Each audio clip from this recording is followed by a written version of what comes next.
Okay, so first day, boots on the ground. I'm going to talk about my experience. Maybe I don't want to, what's the word? Expose. I don't want to assume that you guys do or don't have experience. I know for a fact a lot of you guys have way more experience in this realm than I do. I know for a fact I've spoken with a few of you who this is your first time. I'm kind of first time with you. But I'm gonna share a little bit about what I went through. Maybe you can avoid or take some tips, or I don't know. This is just general helping. So that's what this video is gonna be about. Hopefully, I'll label it correctly. There's not really any breaking news in this one. I think I've gotten as far as I can at the moment with the Pokemon. I'm gonna go ahead and leave it where it's at right there. Arkansas, Buffalo River, Steel Creek Campground. Using the words in the story. Still don't have where the locals turn up from time to time. Don't have that pinned down. All I know for sure is you're going to want to pick a trail that has a no dog sign. It's very important. There's two kinds of dog signs. There's a dogs on a leash sign and a no dog sign. You want the no dog sign. You're going to want to look for eagles in a tree. And you're going to want to be on a trail that has somewhere near the two ponds that are in the area. A few people have already reported back, "Hey, Froggy, I've been up and down the trails. There's nothing, man." Well, I thought this part was kind of self-evident, but you're going to have to go off trail at some point. The trick is where? Is it in the story when the Froakie wandered off? Is that the key? Is Froakie leaving him the key for when he goes off trail? Is it when he meets the golem? Again, we're not really sure.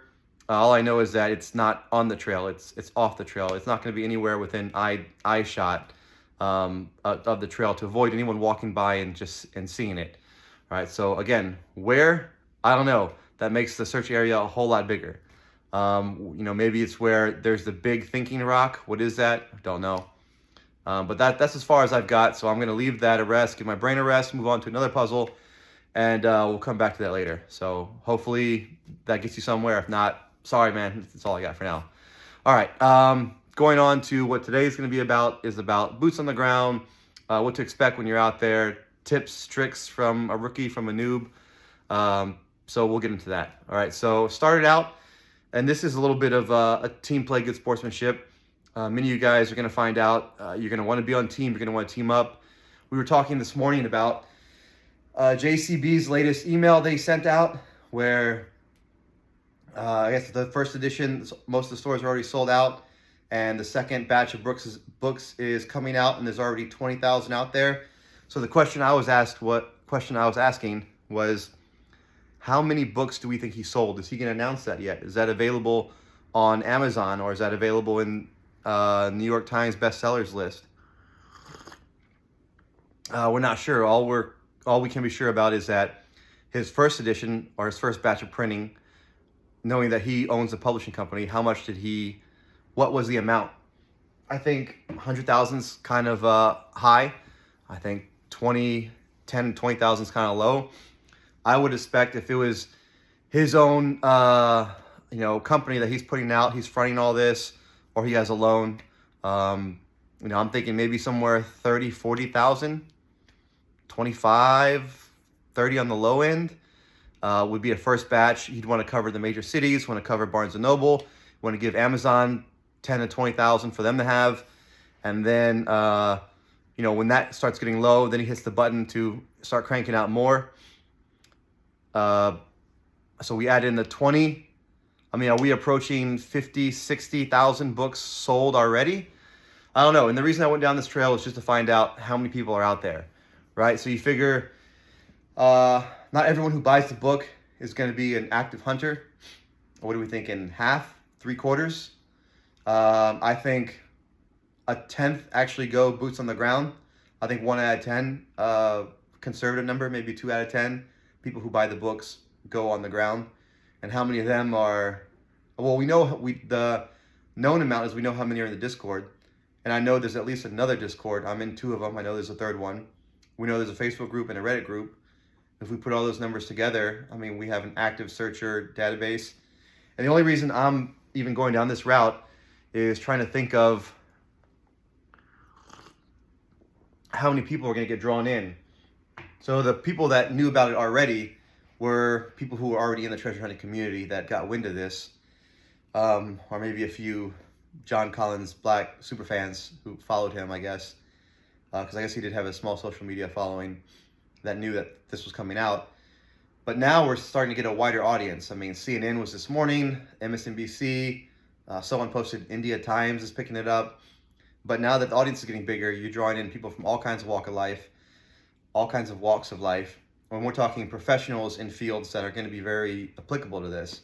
I mean, you're going to start getting in people who work in coding, in AI, in geospatial data. You're going to start getting all kinds of puzzle whizzes that now this is dragging their attention and they're going to be on there. So I think the competition is going to ramp up, which means I'm expecting the people who are already in to kind of notice that the competition is ramping up, and they're going to want to team up and try to get, a box in, because there's no sense holding on to a clue or holding on to something you think is very valuable, and then there's a flood of information in. You're like, man, who else? If I can get there, someone else can get there.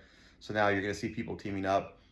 And so I'm saying all that to say this, I don't even know how to even go down this road, or if this is something that needs to be said, or if me saying it would even affect it either way. Just be a good teammate. When someone's out there, wanting to team up, you're going to have those people that want to team up. There's going to be bad actors. There's nothing we can do to stop that. There's going to be people who want to take advantage of people. That's human nature, unfortunately. If you're someone on the more naive side, protect yourself. I would want to say, if you feel like you might be getting taken advantage of, if you can get something in writing, and know that just because you have something in writing, it doesn't mean anything. I mean, they're still getting that enforced, and then the resources to fight to get that enforced. I mean, just because you sign something and they sign something, that doesn't mean they're going to honor it. I mean, you'd have to be able to take it to a court that would even, I don't know. I guess what I'm saying is, try not to be naive. And if you feel unsafe, or you feel like you want a guarantee of a contract, just know in the back of your head that having a contract doesn't automatically protect you. I mean, you still have to, get it enforced if, someone can break it. I guess we'll go down that road. And then so most teams are split up between, and I apologize if this is dry, or if this is not, I'm not revealing anything else. I'm not doing anything clue related for the rest of this episode. This is going to be boots on the ground. This is going to be, cooperative, collaborative, and my insights on that, if that's of any value to you. But so the team is normally split up of, you have the boots on the ground, the person that's in the area, that's local, that has the means, the resources, the ability to travel, whether it's health-wise, whether it's financially, or, again, locality, if that's a word. And then you're going to have the other side, the brains, or someone who has knowledge or has information of a clue. And so those pair up, and hopefully it's a good pairing, and both sides trust each other, whether it's 2, 3, 4, 5, or 6 people. There's some kind of agreement, verbal, written contract of how it'll be split. And I think it's always important, if it's not talked about over the split, over the fine, or how it's going to be brought in, then you're getting taken advantage of. I mean, I don't know. I feel like that needs to be said. If you go into something, someone comes to you with a team, hey, let's split here, here's the location, yeah, and no mention of any kind of splitting is involved, I don't know, that's super sus. Okay, but so then, so you talk about it, and then the boots on the ground person, most of the time it's one person, because why would the team need more than one person? That's why they reached out to you. So you go on the ground, which that was my part today, for all of my grand theories and YouTube videos of, none of that was needed. They just needed legs and eyes. And so, that was me. And because I'm somewhat of a public figure and I have something to gain, if I was a complete jerk and tried to undercut them or whatever, I mean, I've got hunts out there. I'm active. I got my own thing I'm trying to run. So I don't want any bad press coming my way. I always try to be polite as much as I can. I try not to tick anybody off, because I don't need the smoke. I mean, why would I? I've got nothing to gain and everything to lose. So that was my part today. And again, I was transparent with them, with everyone involved, that I saw their connections I don't know if I really thought that this was where I would have I would have looked for it. I mean, I wouldn't have because I hadn't. But again, we don't know JCB. I don't know how he operates. I don't know how he thinks. All we're making is assumptions. We have our best guesses of how these puzzles work. I don't know. So they went down a different path. It was a logical path. It was logical, historical, mathematically correct. In the end, there was no treasure there. But I mean, I don't discredit their line of thinking. Same way as, you know, I don't think anyone's line of thinking can be discredited yet because no boxes have been found. So that crazy crackpot who you roll your eyes in Discord when he throws some wild theory, I mean, until proven wrong, his theory is just as valid as yours, unless it goes against something explicitly said in the book. Which even that, I mean, there's no U.S. law that says you can't throw a red herring or a fake clue in a book. I don't know. I'm not a lawyer. I don't know. There might be, but I don't think there is. So, I mean, I don't think that JCB would do that, but we don't have a guarantee, right? So what I'm saying is that, you know, if you have the ability and means to go boots on the ground for someone, I mean, it doesn't really hurt. The upside is you get a part of a massive fortune. The downside is you got a little bit of exercise. I mean, be safe when you go out there, right? So the weather for me today in the area I was looking was lows of mid-20s when I went out this morning, highs of low 40s. You know, knowing myself, I've got a little bit of a self-protective layer built in. So, I mean, I know in that weather, I'm pretty good with a t-shirt, a hoodie, and maybe an overcoat. An overcoat's more for thorns and things I might run into if I have to go deep into a thicket or something. Most of the time, a t-shirt, a hoodie, and a beanie is good for me. And then when I start to get overheated, because the number one rule in cold weather, in case you don't know this, is you don't want to sweat. You want to avoid sweating as possible. Write that down. So if you don't know this, if you're outside in cold weather, you don't want to sweat. So you're constantly playing this fine line, which is why they recommend layers, right? This fine line of being warm, but not hot. You know, that's the goal, is to be warm, comfortably warm. I'd even rather stay on the low side of a little bit cool. That's just me personally, because I run a little bit hot because of my self-protective armor, I guess we could call it soft armor, yeah. But yeah, so you want to do layers. You don't want to sweat because, and again, most of you guys know this. There's a lot of seasoned outdoors people who are watching this, who have signed up, who are treasure hunters. But for the odd person who doesn't know that, you know, if your body if you sweat, so that's moisture, that's liquid, that's wet, and then the moment you stop sweating and you start getting exposed, if you stand still or drink water, then you run the risk of that getting cold, that sweat freezing and getting cold because of science. I don't know how that works. Evaporation, something, I don't know. Osmosis, electrolytes, photosynthesis. The mitochondria is the powerhouse of the cell. And yes, I had a little bit of NyQuil before this. But yeah, so layers, all right? Layers is what you want to do. So if you're going out there in the wintertime, which you shouldn't, and I don't advertise going out in the snow, all right? JCB says don't. He wants to protect himself legally, I get that. But if you find yourself out there because you want to build a snowman or something on the AT trail, layers, all right? Cotton's normally recommended, the under layer. You want some good socks, all right? And you don't want to sweat. So have a backpack that you can put a jacket in if it gets too hot.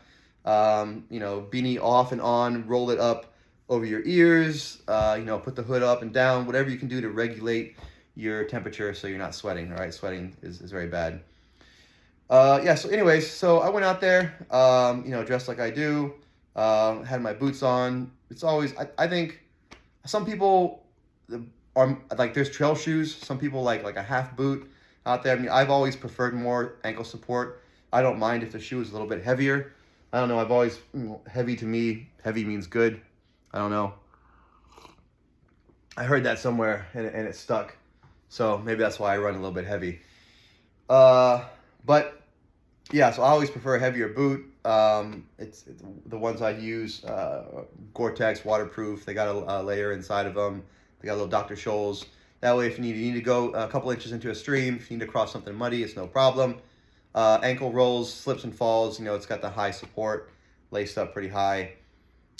Something I just started having is a little, I don't know what the word is, scarf. There's a Middle Eastern word for it, slipping my head.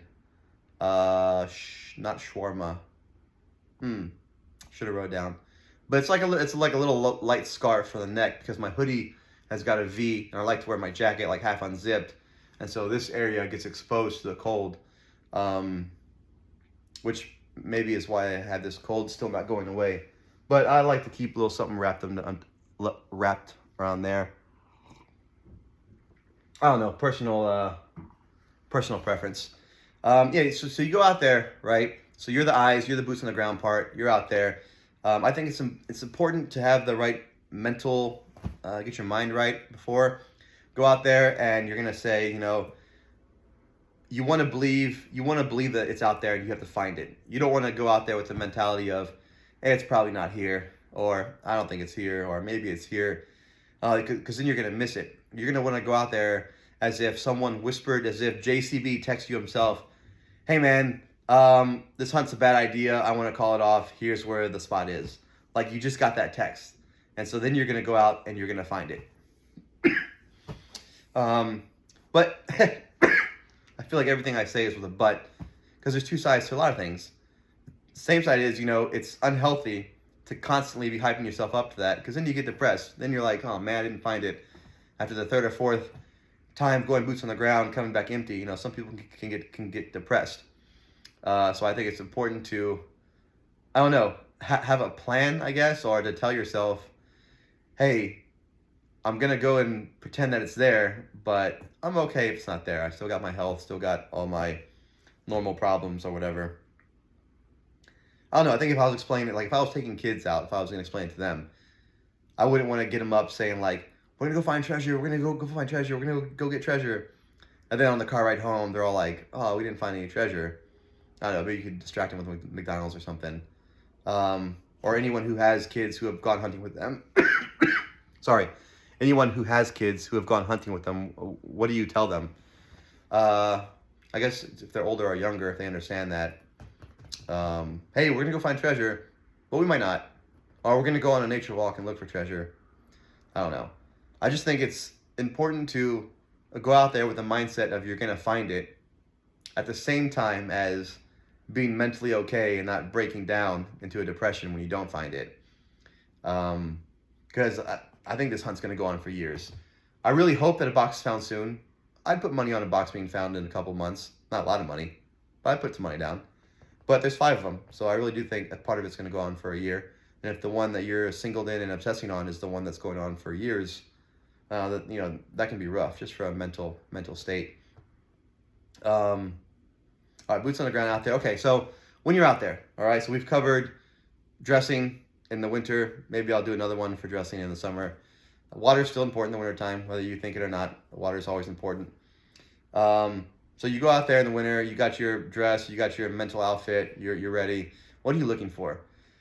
So a lot of people here can share their experience. A lot of people have run mini treasure hunts or big treasure hunts. Me personally, I just ran one. And so I do have that benefit of knowing what it feels like to have something valuable, and you're going to want to place it somewhere that can't be found. So it was very interesting. I purposely chose a spot that there wasn't a marked or mapped trail within, I don't know, maybe a mile. That's correct. Maybe there's a trail like 3/4 of a mile away. There was a horse trail about half a mile away, I guess.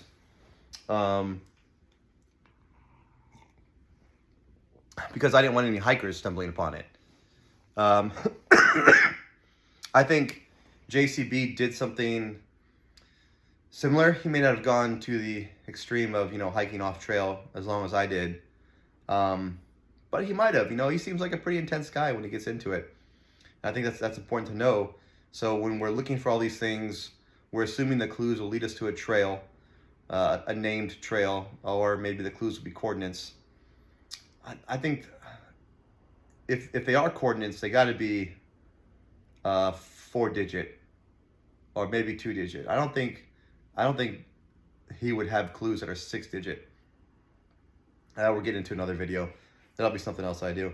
But off trail, right? So you're looking for spots that are off trail, and you're looking for spots that, you know, you can cheese the rules a little bit about coverage, right? Because you can't legally dig, and he said he didn't dig, but you still want it kind of covered. You don't want it sitting in a clearing. You know, you're looking for thickets, for bushes, for logs.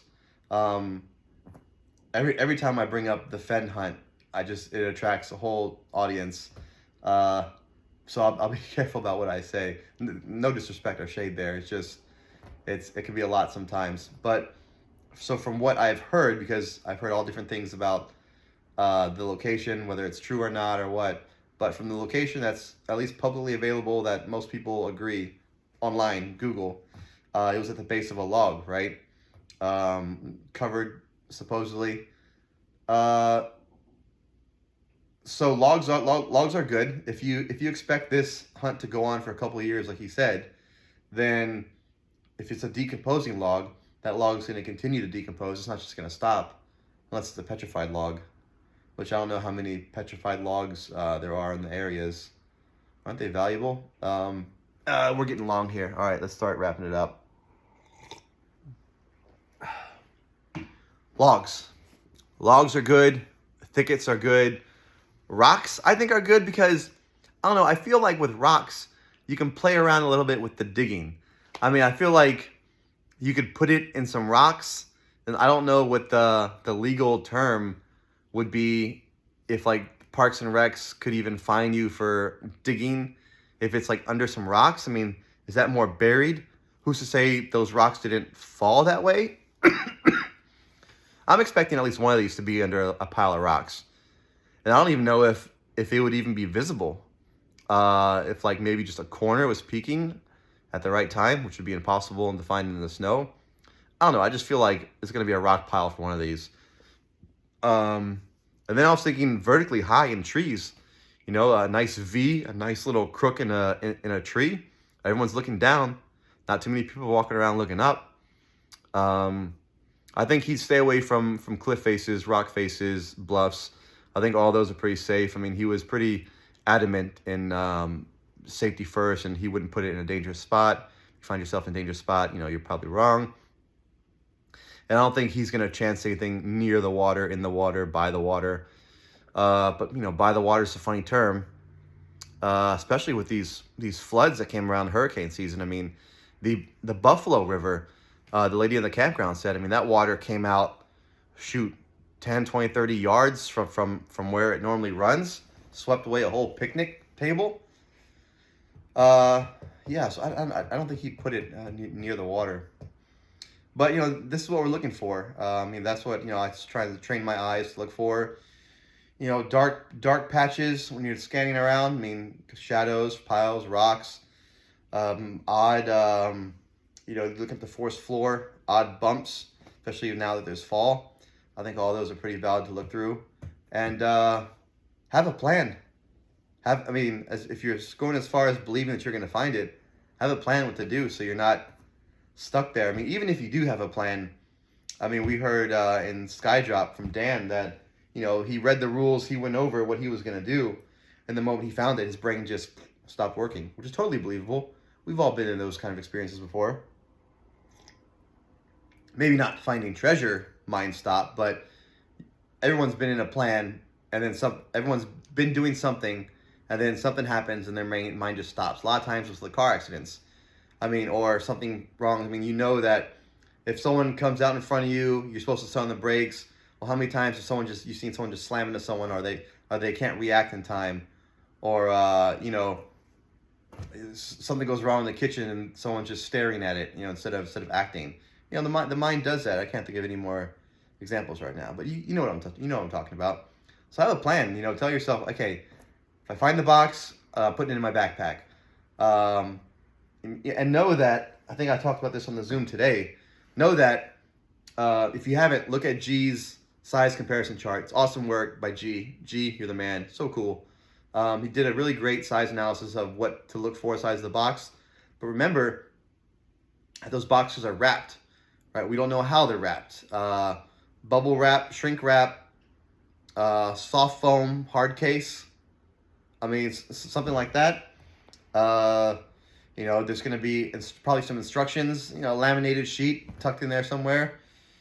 Yeah, so, you know, think about the size of, you know, the box is like, I think most of the boxes are what? Something like this, right? Little box. And then it's going to be wrapped in something. All right, so now you're looking at something like this shoved somewhere. You know, have a backpack that you can take. I mean, are you going to take the whole thing with you? You know, are you going to leave the shell, just take the juicy inner goods box?